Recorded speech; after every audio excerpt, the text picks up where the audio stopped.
To, ka ir divas lietas, kas tavā biznesā un īpaši Instagramā nostrādās tev par labu.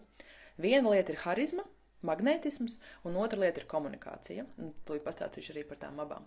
Mēs bieži vien dzīvojam svešus scenārijus. Mēs esam kaut ko iemācījušies no ģimenes, no citiem cilvēkiem, no kaut kādām sistēmām, kurās mēs esam bijuši, nezinu, tur bērndārs, skola, vēl kaut kas, kā dara lietas. Mēs esam to iemācījušies, bet tas nevienmēr dara mums, jo mēs esam tik ļoti dažādi cilvēki, mums ir tik ļoti daudz dažādas pieejas, kā mēs dzīvojam.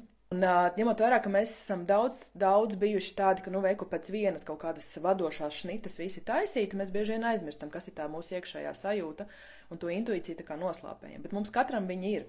Un viņi tur klauvē, un viņi bieži vien ir neracionāli, viņi bieži vien ir jocīgi. Un tāpēc mums ir pamats viņu apšaubīt, jo kas ir tas tāds ir, kas man te nāk ārā. Bet tas ir tas, kas ir jādara. Un tas var būt smalkās detaļās. Tas var būt tajā, kādu zābakus pirkt, vai kurā brīdī braukt uz veikalu, vai kādu palaist biznesu. Un dažkārt, jā, piekdien 5:00 vienkārši ir jālaiž tagad. Nav racionāli, absolūti nē, bet tu saproti, ka tas ir jādara tieši tagad. Es pamodos kaut kādā svētdienā, tur nezinu, 4:00 no rīta. Man dažreiz tā ir. Es pamostos vienkārši pus 5:00 un vienkārši iepūt man. Viss nevar gulēt. Un tad es ceļos, un man patīk strādāt, es eju strādāt, parasti kaut kādu newsletteru uzrakstu vai kaut ko tādu, un es aizsūtīju svētdienas rītā, no serijas, kuros 5:00 es aizsūtīju newsletteru, un man bija pirkums. Pusstundas laikā man bija pirkums diezgan dārgam produktam. Un tad es sapratu, nav tāda lieta kā slikts laiks. Ja tev iekšējā sajūta saka, intuīcija saka, vienkārši ej un dari. Jo tad, kad mēs gaidīsim īsto laiku, īsto vietu, īstos tur apstākļus, īsto horoskopu un vispārējo, mēs vienkārši nenormāli daudz pajāsim laiku. Tāpēc, ja tev ir šī intuīcija un sajūta, šis inspired action, tu vienkārši ej un dari tajā brīdī, jo tu nekad nezini, kā tas viss izvērtīsies. Tikai tad, kad es sāku kustēties, man pasaule un dzīve var pienest šīs situācijas, un tieši tas pats arī tev. Vienkārši paļaujies uz šo sajūtu. Tā kā jā, intuīcijai un tādai paļāvībai ir ārkārtīgi liela nozīme un šim tas inspired actionam. Tā kā tu darbojies, jo tev ienāk impulss un tev ienāk šī sajūta.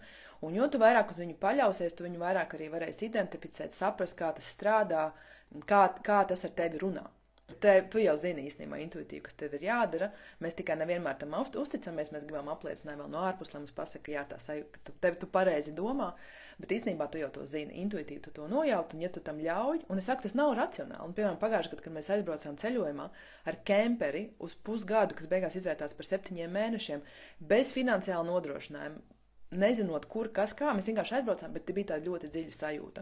Un es domāju, ka mēs vēl neesam pat aptvēruši, kā mēs esam izgājuši cauri, bet tas bija gan ļoti grūti, gan ļoti svētīgi vienlaicīgi, un tās mācības mums vēl nāk atpakaļ tagad, bet tā bija ļoti liela mācība paļāvībā uz dzīvi. Un man šķiet, ka mums daudziem trūkst. Mums trūkst uzticēšanās un paļāvības uz dzīvi un uz to plānu, kas šeit notiek. Jo tas nevienmēr ir viegli, tas bieži vien ir skarbi, tas bieži vien ir ļoti nesaprotami, bet tas plāns tāds mums ir. Bet, tātad, kas, manuprāt, Instagramā tev nospēlēs par labu? Tātad viens ir šis te magnētisms, jeb harizma, un otrs ir komunikācija. Kas ir magnētisms vai harizma? Tātad es uzskatu, ka pirmkārt šīs abas lietas var uztrenēt. Tas ir par to pašu stāju. Cilvēks, kuram ir stāja, kas ir fiziski labā stāvoklī, emocionāli labā stāvoklī, viņam šī harizma piemīt uzreiz. Viņam ir šis magnētisms.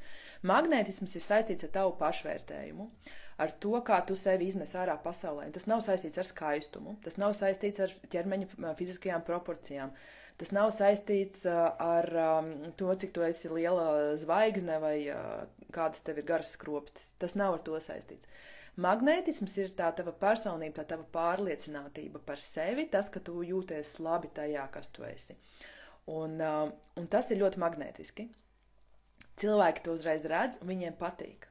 Un viņi jūtās, jo tas, kā mēs visi gribam justies, mēs gribam justies pārliecināti par sevi, apmierināti ar sevi. Un ja mēs redzam kādu, kurš šo izstaro, mēs gribam automātiski būt tur klāt, jo tas ir kaut kas kā tāda polāra zvaigznes, ko arī var lūkoties, jo mēs paši arī sevī to atpazīstam un gribam to sev, varbūt šobrīd vēl nesanāk. Tātad šis te magnētisms, jā, viņš nav saistīts ar tādiem ārējiem parametriem, bet vairāk tādiem iekšējiem. Un tad ir vai nu tevi saista vai nesaista. Vēl ir tā, ka tie magnētiski, protams, ir dažāds. Nenozīmē, ka ja es esmu magnētiska, ka es pilnīgi visiem uzreiz patikšu un visi pie manis pievilksies. Nē, atkal, mēs labi varēsim sadarboties ar tiem, ar kuriem mums ir pa ceļam. Ar tiem, kas mūs saprot un kurus saprotam mēs. Un tad šis magnētisms strādā jau uz tādām līdzīgām vibrācijām. Tur attiecīgi tas, ko tu izstaro ārā un rādi, ir tas, kas arī atnāks atpakaļ, tad kā tavi klienti potenciāli. Tā kā tas būtu par to magnētismu. Un komunikācija ļoti praktiska, jo, zin kā, mindsets ir svarīgs, tur to nevar noliegt. Tas mindsets, tas, kā tu emocionāli, fiziski visu dari, tas ir ārkārtīgi svarīgi, bet mindsets bez darbības arī neko nenozīmē. Un tad mēs pārējām pie darbības, tad ir arī jādara. Un, piemēram, komunikācijas jautājumā tātad ir par sevi jāspēj pastāstīt, izstāstīt tādā veidā, lai cilvēks ir otrā pusē saprot vispār, par ko tu runā. Viņi saprot, ko tu viņiem piedāvā, viņi saprot, ka man šo te vajag. Es tagad neatceros, ko, bet es vakar skatījos, piemēram, komunikācijas problēma. Tad mani kursi stāv uz Thinkific platformas, un viņiem šobrīd ir kaut kāds Black Friday sales. Un kāpēc es saku kaut kāds? Jo es nesaprotu. Viņi ir atsūtījuši kaut kāds 3 piedāvājumus, kur ir kaut kādi baigie ieguvumi, bet es reāli nesaprotu, kā tas uz mani attiecās. Es vienkārši nesaprotu. Un es varbūt gribētu paņemt to, bet es skatos uz tiem piedāvājumiem, un es nesaprotu, es neredzu, kurš ir mans piedāvājums, kas ir tas, ko es šobrīd... Viņi ir kaut ko sarežģījuši, un es vienkārši tos e-pastus atveru un izdzēšu ārā, jo es vienkārši nesaprotu. Bet es labprāt gribētu izmantot kādu īpašo piedāvājumu. Es nesaprotu šo piedāvājumu. Un es nezinu, kā viņiem būs gājis ar šo te kampaņu, bet es domāju, es neesmu vienīgā, kas to nav sapratusi. Jo, redz, šeit arī tā ziņas vienkāršība. Ja tu man pasaki veikt tavam plānam, kas tev tagad ir, pēc tagad uz gadu, un tur 4 mēneši bez maksas, vai vienalga 3 bez maksas. To es saprotu, tas ir pilnīgi skaidrs, un man personificēts atnāk piedāvājums. To es saprotu, bet viņu gadījumā ir kaut kas tur tāds un šāds, un izaugsmē, un tam, un šim, un stabilitātei, un tu ietaupīs to, un izdarīs to, un es nesaprotu, vai tas ir kaut kas, kas man jāpēr klāt, vai tas ir kaut kas, kas ar mani ir saistīts, un kurš man no viņiem ir jāņem, jo kurš ir man, un es nepērku, jo komunikācijā būs tā, ka apjutis prāts uzreiz saka nē. Tā kā vienkārši nebūs. Smadzenes, ja viņas var izvairīties no lieka darba, viņas to darīs. Un viņas vienkārši pateiks, labāk maksājam, kā ir, tāpēc, ka šitajā iedziļināties ir pārāk sarežģīti. Un mani kā klienti, viņš šī brīdī ir pazaudējuši tieši šo īpašo piedāvājumu. Jā, tā komunikācija ir svarīga, jo tai ir tieši saistība ar to, cik daudz par tevi uzzinās, cik daudz no tevis nopirks. Un arī atceramies, ka Instagrams nav vienīgā platforma. Ir, piemēram, man tai draudzenei, kurai vakar izdzēs Instagram kontu. Visi ieraksti, visi video, visi kontakti, gone, nav. Vienkārši nav. Viss tavs kaut kādu vairāku gadu darbs. Un ko tu tanī brīdī dari? Vai tu sāc no baltas lapas, vai tu ej tur, kur ir vēl paralēlās kaut kādas realitātes. Piemēram, manā gadījumā būtu Facebook grupa, kurā ir pār 7000 sieviešu. Manā gadījumā būtu Telegram grupa, kurā ir vairāk kā 500 cilvēki pierakstījušies uz ziņām. Man būtu newsletters, kurā ir 1900 cilvēku. Tad man ir e-pastu kartoteika. Man būtu, kur šos cilvēkus uzrunāt, pat ja man būtu jāsāk no jauna, es negribu. Man patīk mans Instagrams smukiņš. Bet man ja būtu jāsāk no nulles, man būtu, kur tos cilvēkus vēl dabūt un atkal aicināt atpakaļ. Bet ja tev ir tikai Instagram un viņu, piemēram, noklapē ciet, jo atceramies, ka šī ir aizlienēta platforma, viņi mums nepiedara, viņi var izdomāt visu, ko viņi grib darīt. Un viņiem ir bieži vien visādi tehniski gļuki. Un tu tur neko nevar padarīt. Un kas notiks, ja tev viņi noklapēs ciet? Tāpēc jā, newsletters, atsevišķas grupas, citi veidi, kā tu vēl vari tikt pie saviem klientiem, ir ārkārtīgi svarīgi. Bez riska nav arī šīs izdošanās. Man šodien tieši bija tāda mini konsultācija arī ar meiteni, kur ir pilnīgi skaidrs, ka ja viņi turpinās tā, kā viņi šobrīd dara, viņi vienkārši izdegs, viņi nevarēs vispār vairs pastrādāt. Tad viņai ir jāpaplašina telpas, viņai ir jāņem klāt komandā cilvēki. Un, protams, ka tas ir bailīgi, tas ir riskanti, jo tas nozīmē, ka tev ir jāsāk ģenerēt vairāk naudu, lai tu varētu atļauties šīs telpas un šo cilvēku. Bet bez tā ir kirdīgi, jo tu vienkārši nevarēsi, fiziski nevarēsi. Un tad ir tas riska moments, bet tad vajag pareiķināt, cik vairāk man ir jāpārdod, lai man varētu būt telpas un vēl viens cilvēks. Un tad tu zini, piemēram, man vajag vēl 2000. Kas man ir jāizdara, lai varētu nopelnīt 2000 vairāk katru mēnesi? Un aiziet, un tu ej uz risku, jo atpakaļ tu vienmēr varēsi atnākt. Bet tur, kur tu esi, un tu sevi vienkārši noroc ar to, ka tu tik un tā netiec galā, tam ir derīguma termiņš. Kaut kādā brīdī tas vienkārši var beigties. Tāpēc risks, jā, bet tas risks nekad nav tik liels, ka no tā nevar tikt ārā. Ja? Tā kā tas arī ir jāņem vērā, uzņēmējdarbība ir saistīta ar risku, ar uzņemšanos, dažkārt ar kaut kādu nenoteiktību, bet arī ar absolūtu tādu uzņemšanos atbildību par to, ko es daru. Un man tas vienmēr ir palīdzējis, kad es esmu sapratusi, ka, ok, tagad man ir SIA, man tur PVN ir jānomaksā, man ir jāmaksā nodokļi, man ir jāmaksā atsevišķi vēl cilvēkiem, kas man strādā, vai tā pati grāmatvedība, asistenti. Man tas vienkārši jādara. Tas ir mans pamats. Un bez tā es nekur neeju projām. Un tad es izdomāšu, kā to izdarīt. Jo tad, kad tev nav šī izaicinājuma, tu arī nekustēsies. Tev vienkārši nekad tā pakaļ nesvils tik daudz, lai tu vispār iespringtu.